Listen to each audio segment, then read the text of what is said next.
বুজিছো এডিআৰই আৰু বিভিন্ন পৰীক্ষাৰ ৰিজাল্ট আৰু নিযুক্তি পত্ৰ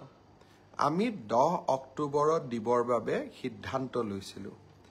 কিন্তু যোৱা কেইদিনমানৰ ঘটনা প্ৰবাহ আৰু গুৱাহাটী হাইকোৰ্টৰ এটা ৰায়ৰ বাবে আমি অকণমান থমকি ৰবলগীয়া হৈছে মই আপোনালোকক আজি কোন পৰীক্ষাৰ কোন দিনাখন আমি ৰিজাল্ট এনাউন্স কৰিম সেই বিষয়ে মই আপোনালোকক স্পষ্টকৈ কম যাতে আপোনালোকৰ মনত কোনো সন্দেহ নাথাকে পোনপ্ৰথমে মই আপোনালোকক জনাব খুজিছো যে আমাৰ এডিআৰই পৰীক্ষাৰ যি গ্ৰেড 3 আছিল অৰ্থাৎ তৃতীয় বৰ্গৰ যি চাকৰি আছিল সেই চাকৰিৰ ফলাফল আমি 10 অক্টোবৰ তাৰিখে প্ৰকাশ কৰিম এডিআৰইৰ চতুৰ্থ শ্ৰেণীৰ যি পৰীক্ষা আছিল প্ৰায় 5000 পদ আছিল এই পৰীক্ষাৰ ফলাফল আমি 15 অক্টোবৰ তাৰিখে ঘোষণা কৰিম স্বাস্থ্য বিভাগৰ বিভিন্ন পৰীক্ষাৰ ফলাফল নন টেকনিক্যাল টেকনিক্যাল স্বাস্থ্য বিভাগৰ আটাইবোৰ পৰীক্ষাৰ ফলাফল আমি 12 অক্টোবৰ তাৰিখৰ আগতে ঘোষণা কৰিম এলিমেন্টাৰী প্ৰাথমিক বিদ্যালয়ৰ শিক্ষকৰ নিযুক্তিৰ বাবে আমি যি পৰীক্ষা বা আমি যেটো নিযুক্তিৰ প্ৰক্ৰিয়া আৰম্ভ কৰিছো সেই পৰীক্ষাৰ ফলাফল আমি 15 পৰা 20 অক্টোবৰৰ ভিতৰত প্ৰকাশ কৰিম তাৰ কাৰণ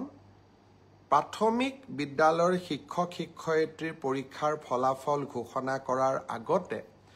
আমি গ্ৰেজুৱেট টিচাৰ আৰু পোষ্ট গ্ৰেজুৱেট টিচাৰৰ ৰিজাল্ট ঘোষণা কৰিব খুজিছো যাতে ওভাৰলেপিং নহয় অৰ্থাৎ প্ৰাথমিক বিদ্যালয়ৰ শিক্ষকৰ পদ নিৰ্বাচিত গ্ৰেজুৱেট টিচাৰ বা পোষ্ট গ্ৰেজুৱেট টিচাৰ সকলে দখল কৰিব নোৱাৰে আৰু আমাৰ যুৱক যুৱতী সকল যাতে বঞ্চিত নহয়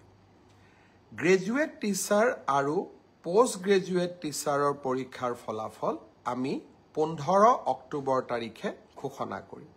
অৰ্থাৎ এই গোটেই পৰীক্ষাৰ ফলাফলসমূহ আমি 20 অক্টোবৰ তাৰিখৰ আগতে আমি ঘোষণা কৰিবলৈ সক্ষম হ'ম আপোনালোকে এতিয়া সুধিব যে পুলিচৰ পৰীক্ষাৰ ফলাফল আমি কেতিয়া দিম